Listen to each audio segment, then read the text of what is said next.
कधी कधी दिवस इतका धावपळीचा असतो की रात्री बेडवर पडल्यावर कळतं, अरे आज किती केलं आपण. नमस्कार मित्रांनो, शुभ सकाळ.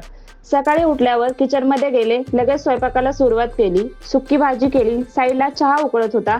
गॅसवर कढईत फोडणीचा आवाज आला, चहाचा वास हळुवारपणे घरभर पसरत होता. तोपर्यंत किचन साफ केलं, भांडी घासली, ओटा पुसला, चहा कपात ओतला, 2 घोट चहा घेतला आणि मग शाळेची तयारी सुरू.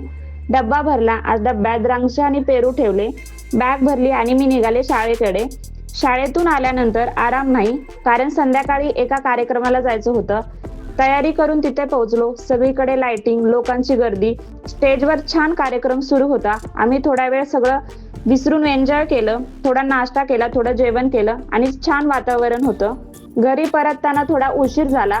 थकवा जाणवत होता, पण मनात एक विचार आला, दिवस कितीही व्यस्त असतो तरी छोटे छोटे क्षण आनंद देऊन जातात. आता आम्ही घरी पोहोचतोय.